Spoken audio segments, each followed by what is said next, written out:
একটা গল্প। কমলি, ভাই আর তাদের মা। জঙ্গলের মাঝে একটা ঘর। কমলির মা ঘরে ঢুকে দেখে ঘর ফাঁকা।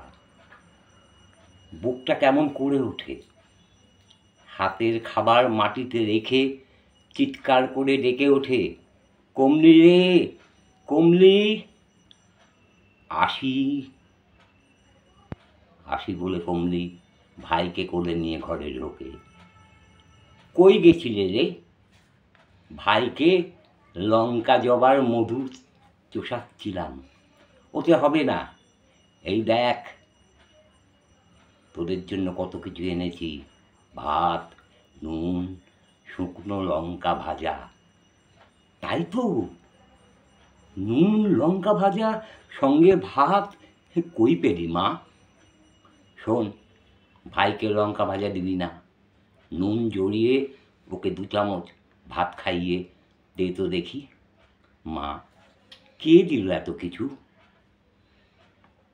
শরীরে যেটুকু জোর ছিল তাই দিয়ে জামা কাপড় কাচলাম, বাসন মাজলাম, ঘর উঠোন ঝাড় দিলাম, তবেই তো সব পেলাম। কমলি নিজের কপালে একটা নুনের ছোট্ট টিপ পরে ভাইকে নুন জড়িয়ে মুখে ভাত ঢোকায়। নুন লঙ্কা মাখা ভাত মার মুখে ঢোকায়। কমলির মা কমলিকে বলে, ওরে নিজে একটু গেল।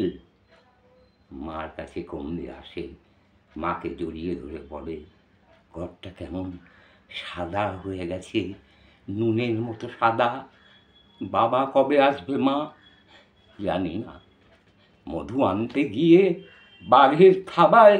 না মা, আমাদের বাবা ফিরে আসবেই, তুমি ও কথা আর কোনো দিন বলো না মা, বলো না।